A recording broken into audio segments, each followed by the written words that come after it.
episode of the Fearcast. This is the podcast dedicated to OCD and anxiety spectrum disorders and getting your life back. I'm your host, Kevin Foss. I'm a licensed clinician specializing in OCD treatment. Thank you all so much for joining me for this episode. This is going to be a fun episode. It's a bit of an interview episode, but also a bit of a question episode. I'll explain that here in a bit.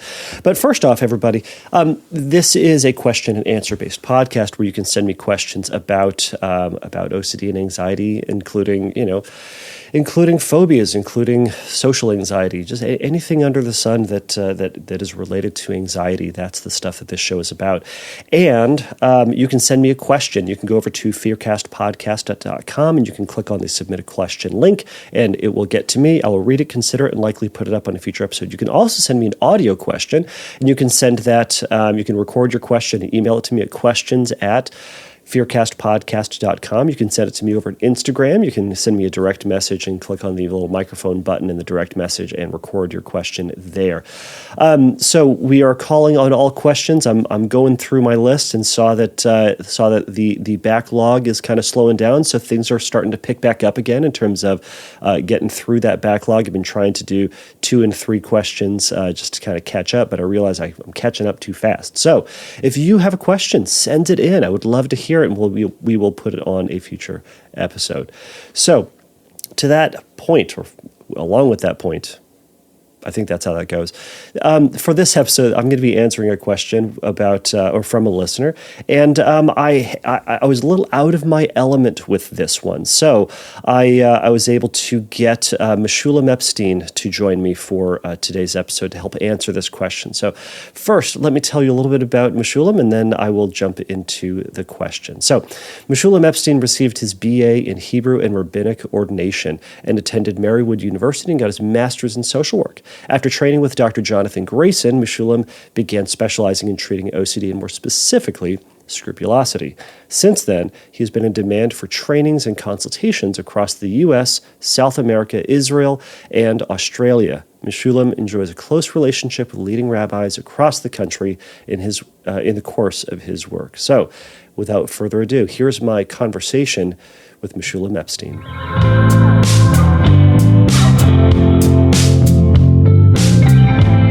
Here to help me tackle this next question is Meshulem Epstein.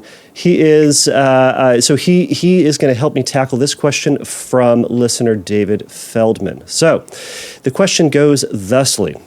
I'm sending this message in case it resonates with anyone within earshot of the podcast and because I have a question. This is kind of sensitive and awkward for me, but here goes. I am what could be described as an Orthodox Jew, puts Orthodox in quotes for anyone who's curious, Orthodox Jew, even though I do not like labels.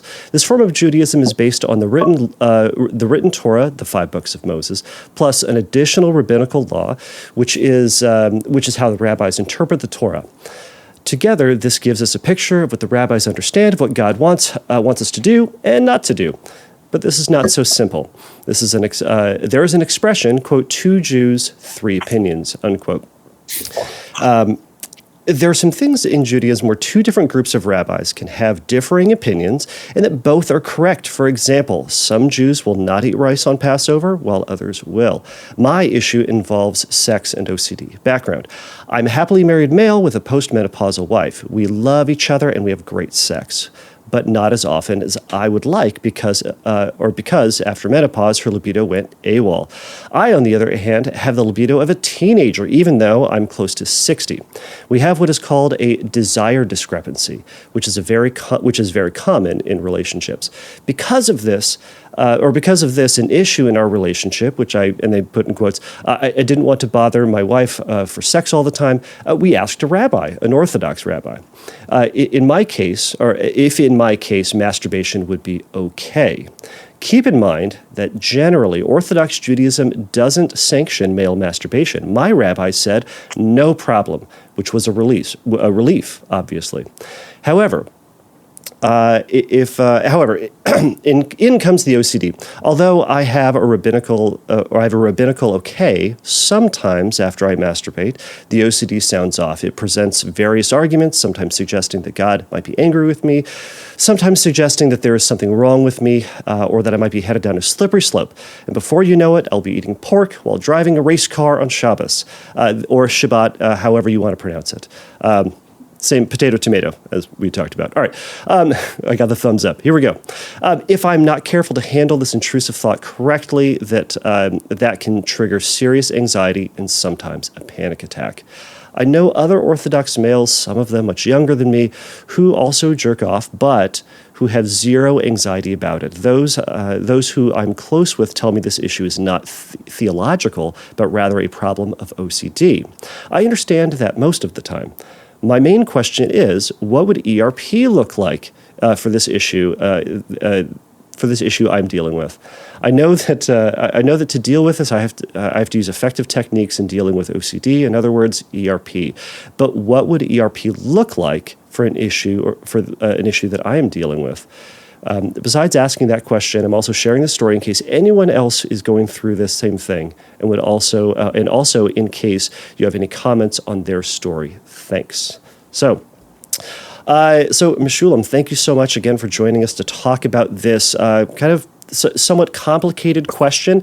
In it, he certainly acknowledges that, generally speaking, an Orthodox rabbi would not permit masturbation. However, in this very unique case, he has been given the okay. And that, how does that then mesh with Judaism? And also, what does that look like then for ERP for someone in his situation? How can we do exposures for this sense of maybe guilt, doing something wrong, or that slippery slope idea that I think a lot of folks with OCD wrestle with? So I asked a lot of questions, but I'd love to hear your thoughts initially on this. Okay, well, it's a pleasure to be here. It's a very interesting question. So the audience knows we don't know this person, we don't know their history. So for the purposes of this discussion, we're going to assume that the person does have a diagnosis of OCD. Mm-hmm. He seems to be familiar with it.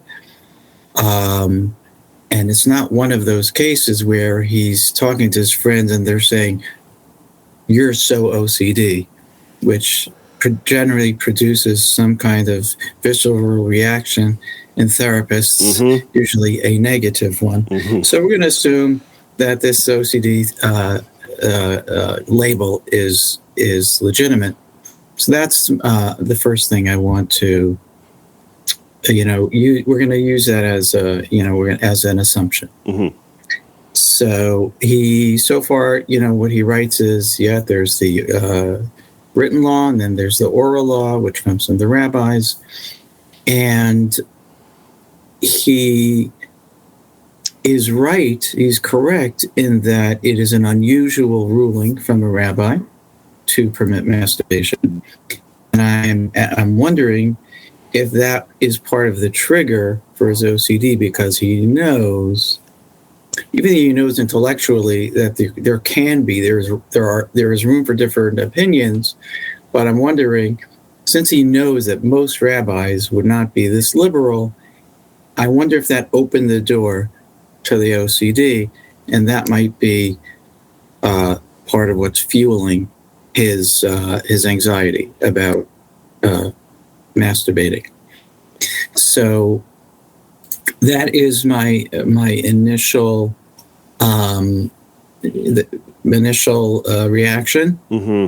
Then, as your listeners probably know from listening to you, that we always want to know what the feared consequence is. So we just have to try as best we can to infer from this letter.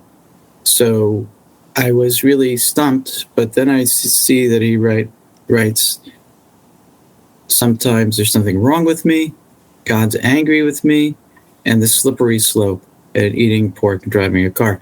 So it could be that I don't understand the God angry with me. there's something wrong with me, and the slippery slope would be a more of a typical feared consequence that I'm doing this, even though this was sanctioned, but I'm sort of getting into that world of misbehavior, and who knows where it could lead. Mm-hmm. And we all know that OCD has the advertising budget of Pepsi. And so it can really make quite the case that this guy's going to end up just leaving the fold, so to speak. Right. So it feels very scary to him, and so we're going to treat it like somebody who is doing something which, on the face of it, is allowed, but the doors open a crack for the OCD to say there could be some serious consequences for this. Mm-hmm. I'm going to read further. Those who I am close with tell me that my issue is not theological, but rather a problem of OCD. So it sounds like he agrees with that. I understand that most of the time. I'm not sure what he means by most of the time. My main OCD question is, what would ERP look like? So, I'll just butt in just for a second. I mean, I imagine it's that situation that a lot of clients describe, or a lot of folks with OCD describe, where it's like, rationally speaking, they know it's not theological, but that gut feeling of theirs suggests, oh no, but what if it's OCD? And the OCD voice jumps in and tries to convince them, no, your friends are crazy, they don't know what they're talking about. It is indeed a theological issue that needs to be worked out. I like that, and I should also mention that for folks who are not perhaps in the know of this, that slippery slope of saying eating pork and driving a race car on Shabbos, but both of those things would be absolute no-nos for someone in the Orthodox community. Both eating pork, but also operating a vehicle on Shabbos would be an absolute no-no if I'm understanding that correctly. Yeah, that would be the higher level no-no, which would be a divine commandment as opposed to a rabbinical. So that would be a transgression of the highest order. Right. So then, but kind of like this, it's kind of that basic assumption then. Basic assumption: someone within the Orthodox community ought not to masturbate, but now he's been given this. It's like he got a rabbinical allowance to go ahead and eat pork. That's going to create a lot of dissonance. That's going to create a lot of questions, because now he's this unique dove, this person who has this this thing that probably is going against everything that he's known himself to be. I mean, he said he's what, 60? He's close to 60. He's been at this for a while. Those are some very ingrained rules he has. So yeah, I can imagine OCD jumping in and raising an objection.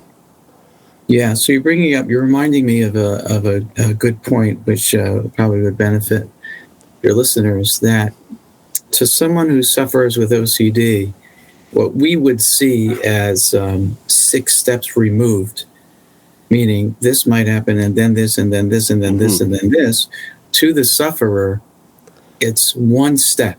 They don't see all that gradual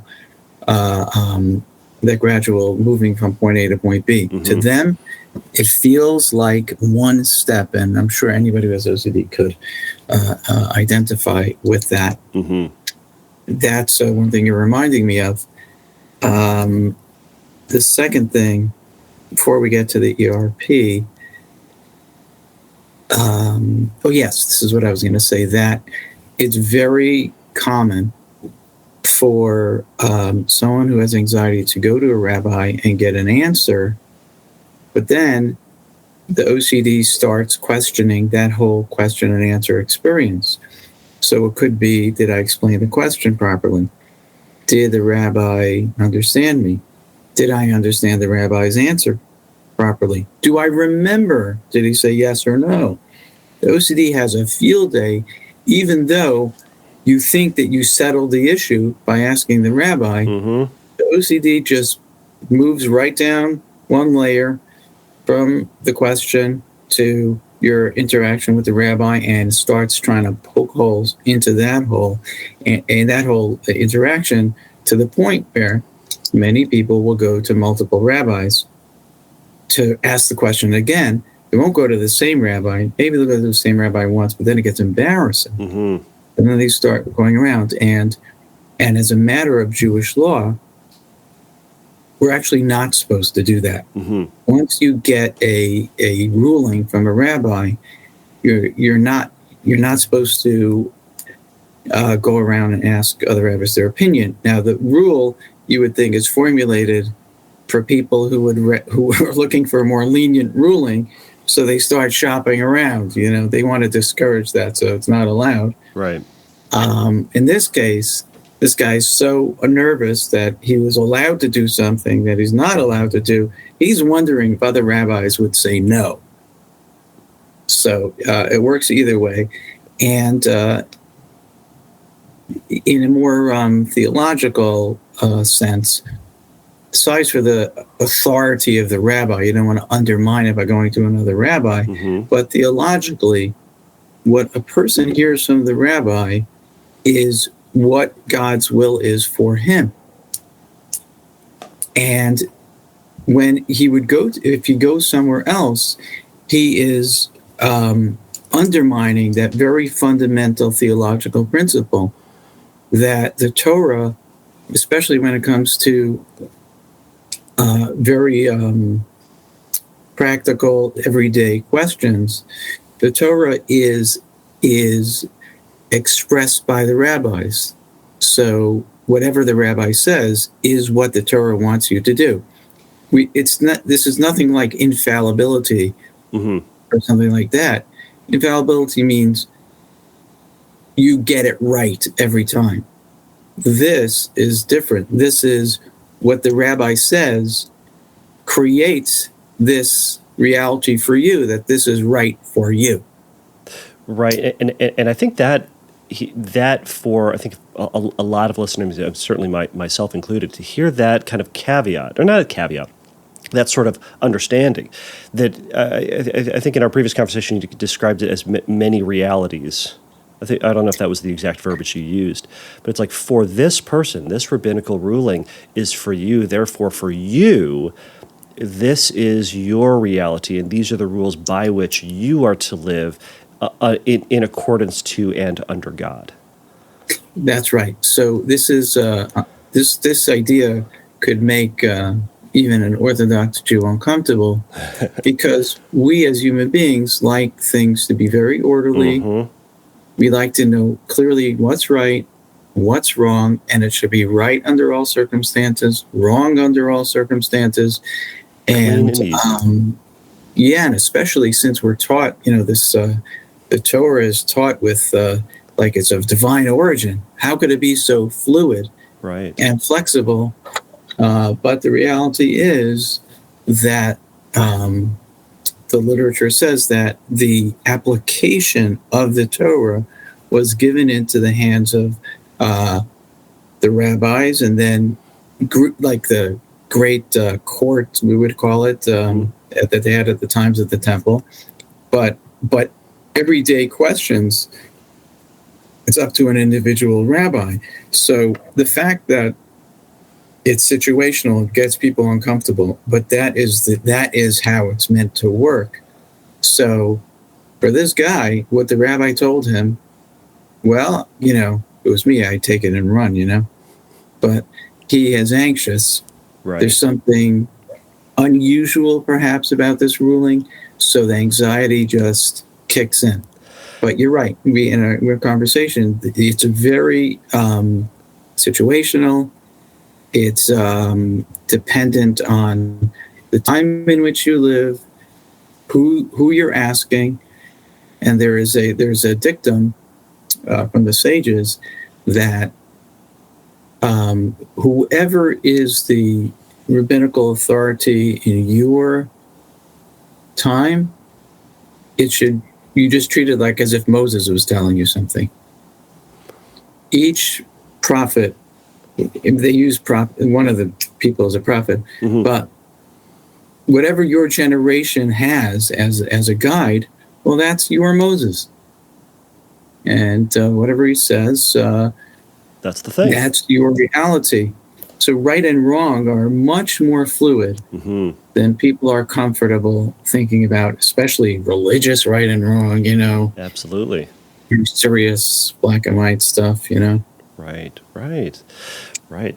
And it's interesting, as I was kind of reading this, I just was thinking about his anxiety, or just the way OCD has just jumped in. It's almost to be expected that OCD would jump in a situation like this. In one sense, he's going with this. He's going to a rabbi to get this question answered. He got his question. I think you're right. Another person might just take that answer, which is, I suppose, a liberal or lenient or atypical answer, and run with it. Take the permission and just go with that, right? But because it doesn't quite sit, he's going to continue to ruminate and wonder what that then means, right? But gosh, just think about the function of what that compulsion is doing about this rumination. He's trying to square this circle in a sense. He's got this permission, but it still feels wrong, right? He's not trying to satisfy God in this, trying to satisfy his faith.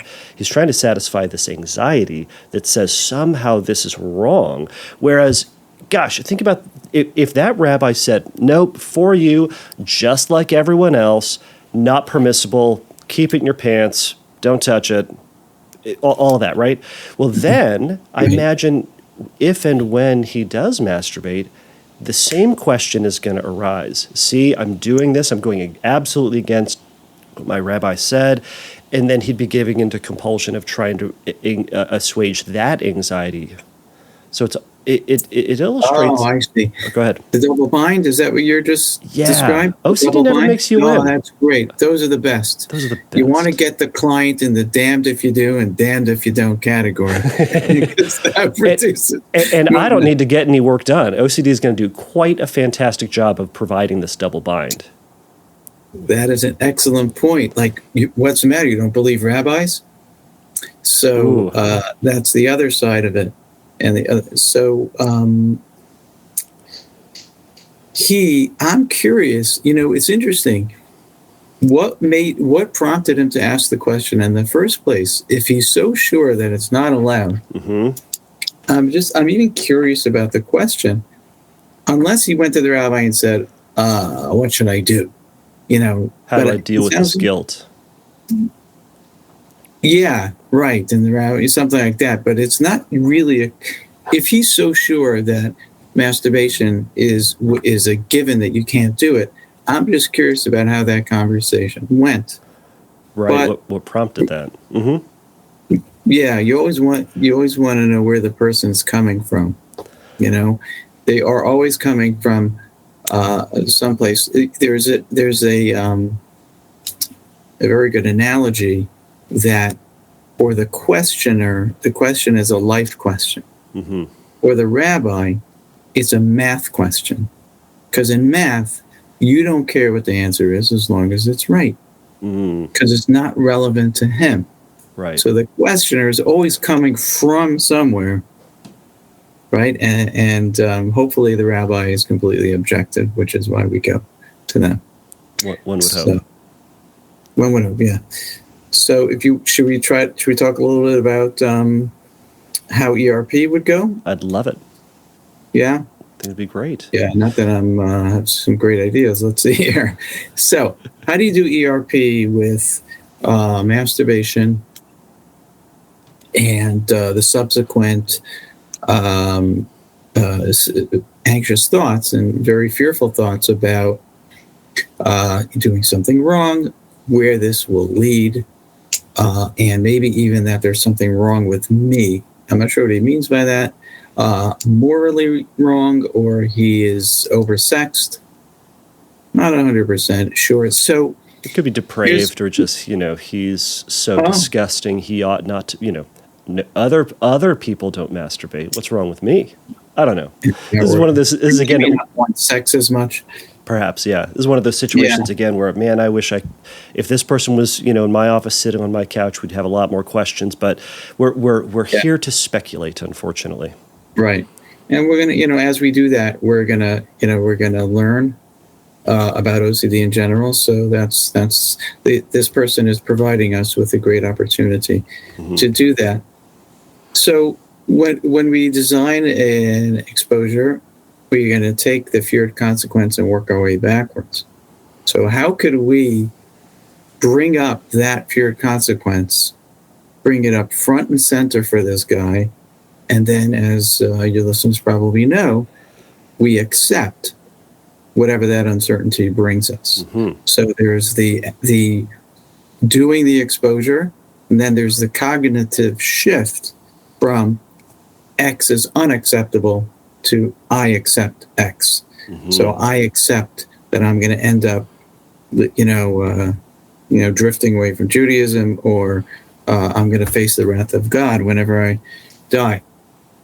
Or sometimes people are worried about getting punished, the next minute. And so they start connecting the dot, they trip. Oh my God, there's something, it's because of that. Right. Very, very invested in cause and effect, this profile of a person, those connecting these things. What a petty punishment from an all-powerful God to say, you violated my law, I'm going to make you stub your toe. Yeah. I mean, we draw do believe that there's... Yeah, so they're connecting two things. I think in terms of having an orderly world, they are, in this type of persons in general, invested in, if something happens, there has to have been a cause. They like having everything ordered. This is a cause, this is an effect. So when it comes to religious laws, they will be doing the same thing. This happened. Oh, did I do something wrong to offend God? Right. It's a pattern of thinking, but when it comes to religion, you have all these rules. Well, that's a rich and fertile territory for you to start making these connections. Right, and a very easy way for OCD to latch onto in terms of finding ways to give into compulsion. Once this anxiety is there, we're going to now be hyper aware of anything that could be going wrong, might be going wrong, and in terms of it, looking at how to develop some exposures for this person, we do have both those parts. We do have the exposure, but also the response prevention. So looking for what mental compulsions may be going on, and looking for those consequences would certainly be actively looking for those consequences would be a compulsion, not just a natural connection. Yeah, go ahead. For sure. Yeah, we want to. I think. Part of the effectiveness, or the most effective exposures, are the ones that are planned and done purposefully. I'm pretty sure the research suggests that. So one would say, well, you should masturbate. That would be the low-hanging fruit, an easy answer. And assuming that he's allowed to do that, that would be like a very straightforward exposure to, maybe, I wasn't thinking of this earlier when I read the email, but like he would masturbate when he might not feel like he needs to. So it'd be like an extra, maybe this wasn't allowed, that kind of a thing. But originally I was thinking about imaginal exposures, which would be, we, the therapist or him, would write a script of this narrative where he starts getting looser and looser with his observance until the day comes that he says, what the hell, I'm going to flip on the light on Shabbos. What's the big deal? And then from there, and I tell this whole story with all the gory details, alienating his family, affecting his marriage, everything. I usually end up, the end of the story ends where he's alone in an apartment with a pistol and a bottle of vodka on the table, That's how far these things can go if you leave it to me. It's very bleak. But very, very bleak. But the idea is that you play out the worst case scenario in all his glory. As therapists, we have to, us to seem realistic, so we can't go overboard. Mm-hmm. But that my first instinct was to create a script where all this stuff happens, and as everyone knows, you listen to it over and over again, you habituate to that possibility. Now, I always want to emphasize, when we do these things, the person is accepting sincerely that this possibility exists. We're not playing games here. It has to be real. So that would be, when you sent me the email, I was thinking imaginary exposure for that. Mm-hmm. We always often do imaginary exposures for finding out after you die that you shouldn't have listened to the rabbi, mm-hmm. and you shouldn't have listened to the therapist. Ooh, so I always include myself. It's all about me. So I always include myself in the narrative where my therapist told me this, and I end up in heaven, and he says, "Who told you to listen to that guy?" Right, deferring responsibility to all these other people instead of taking on the responsibility. You knew better. Well said. So we can do an imaginary script, imaginal exposure like that, mm-hmm. and then we can do the same thing for being a sexual deviant, mm-hmm. or being depraved, and even maybe that spiraling out of control in some way. Mm-hmm. But and those all, as we know, are pretty effective. We might have to do different versions of it, across contexts a little bit. So my first answer would be imaginal exposures. This type of case lends itself to those type of exposures. But I've had people have OCD, especially with Jewish law, with having wrong thoughts during sex. Mm-hmm. So it's my favorite homework to give. Mm-hmm. It's great. Everyone's happy. So, have sex as often as possible. Allow the thoughts to come in, and accept whatever they may mean. So here too, if this thing is allowed, well, we're going to do it, and for the purpose of bringing up the uncertainty and all the angst, the way it feels, and the possible negative consequences, and accept those, whatever those scenarios might be, accept that whatever those negative consequences might be. Yeah, those are to be my first thoughts. Go ahead. Yeah, and within that mindset, is it this individual needs to accept that this is in fact going to happen, or is he needing to accept the possibility that is a potential future? So I am a purist mm-hmm. when it comes to maybe. Okay. Everything is maybe. I'm to the point where one of my clients said, "I bet you it says on your voicemail, this might be Meshulem Epstein." That's how stubborn I am about it. So I want to check that, but I won't. I will trust you that it may or may not be there. Excellent. Sure. You're cured. You're cured. Oh, good.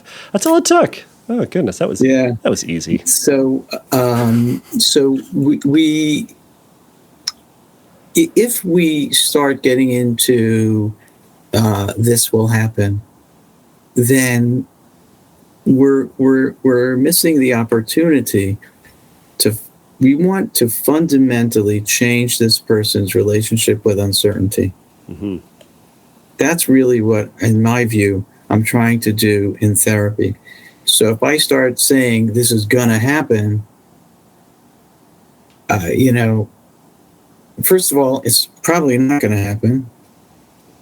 let's say it was something that would happen tomorrow, right? Mm-hmm. And I would say, yes, it's going to happen, except that it's going to happen, then it doesn't happen. So the whole therapy loses some of its credibility. Right.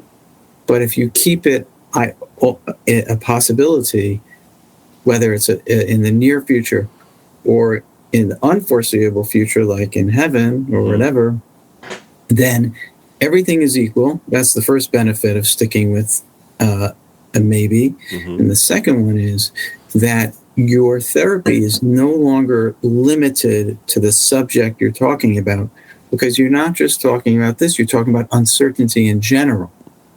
So the person is more likely to handle uncertainty better if something else comes up. So to me, there's all benefit with sticking to uncertainty, less with talking about things that will happen. Does that make sense? Absolutely. Yeah. That's kind of what we're trying to do across the board is, as you said, reevaluate your relationship with uncertainty, because if we're working on this, it's not, OCD has a nasty habit of then shifting topics. Because if you were to say, all right, I'm just getting used to the idea of masturbation and tolerates that or works on that, but it doesn't get to the core of accepting and tolerating the uncertainty, then when it shifts subject, it will, quote, be a brand new obsession rather than it just being yet another manifestation of something to apply uncertainty to. Exactly.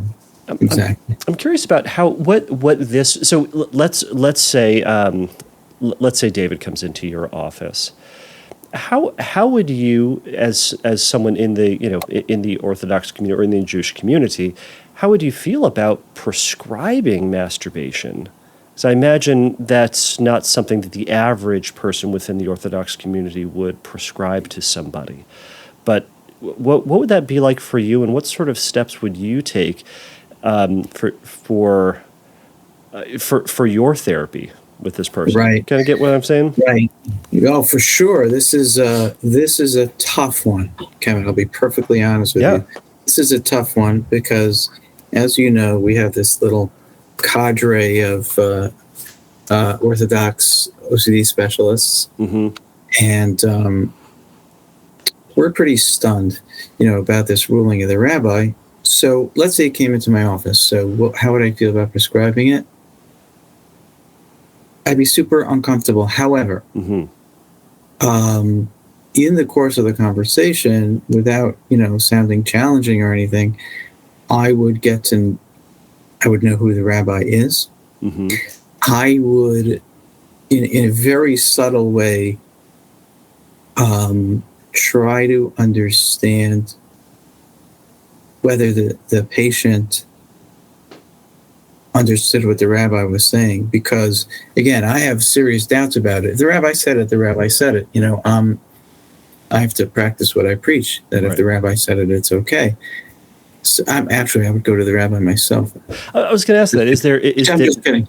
Well, no, is there a role for the therapist to get a release to speak to that rabbi to say, hey, is that what actually happened? Or are you practicing uncertainty entirely as well? So for the most part, I wouldn't do that. And also, it's very delicate, because let's say I ask the guy permission. He'll say, oh my God, the therapist also doubts the veracity of that ruling. So I can really feed into the OCD by getting that release. So I have to be very careful. Just like a therapist has to be careful about their facial expression when a client presents them with what they're worried about, because they're watching for our reaction. So, which is a poker face to all those therapists listening. It's one of your greatest clinical tools. Okay, they want to see if you're going to laugh at it, so they can say, "Oh, it's not real," or they're going to see if you're serious about it. Oh my God, it's real. So we need to be very neutral about the whole thing. So if I ask for the rabbi's information, I really would want to, and if I could find a way to talk to the rabbi, I probably would, but I wouldn't do it at the cost of the therapy. I would not do it. If I think that it's going to unsettle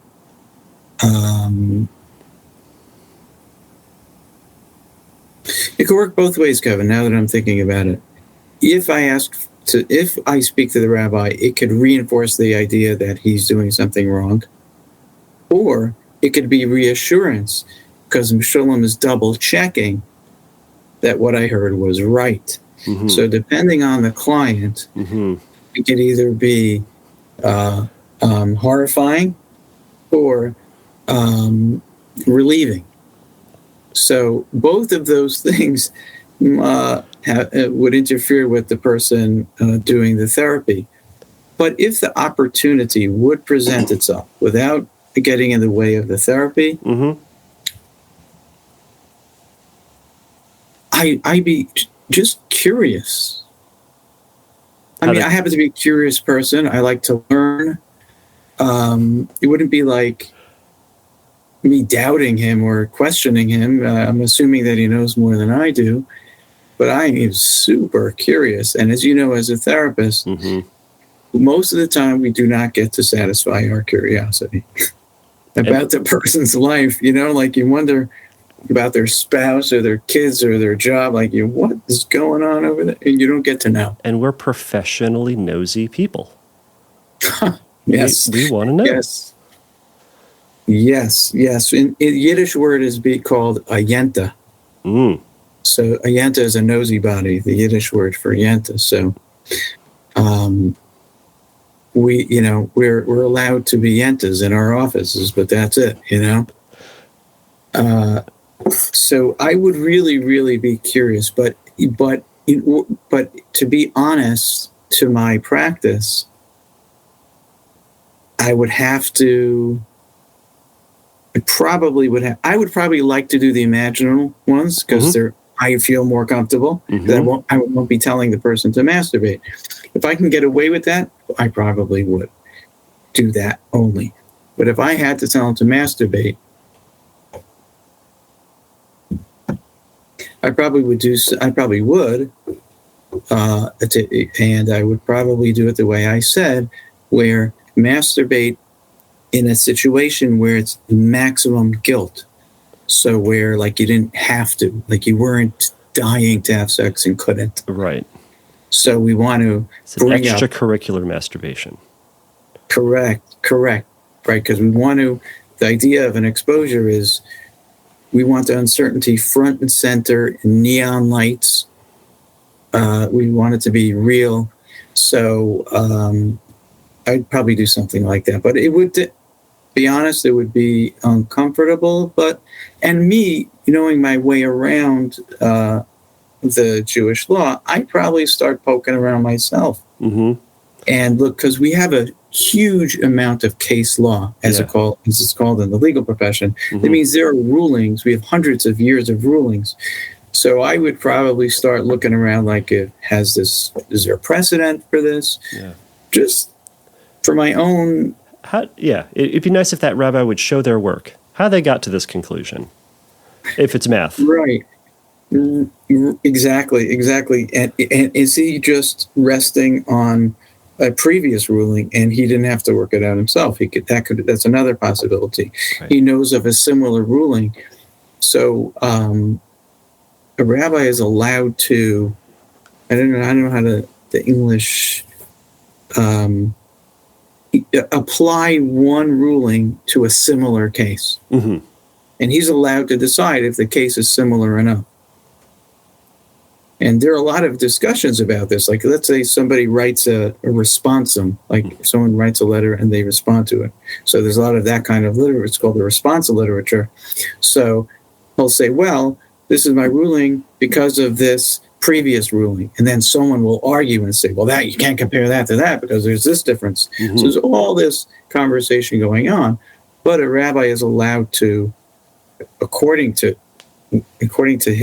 what he thinks, if one thing is similar to another, he's allowed to adopt a previous ruling and apply it to a new case. Right. What I what I really appreciate about this kind of latter half of the conversation is acknowledging that, even, therapists may do things differently. And there's always that struggle that therapists have of, how do we make sure that we are doing it right? How do we make sure that we are taking the right step? And just like with everybody, we're taking these steps and using the best knowledge and understanding that we can and care. And we are open to potentially making that mistake, providing that reassurance, accidentally, damaging that relationship, but doing the best that we can.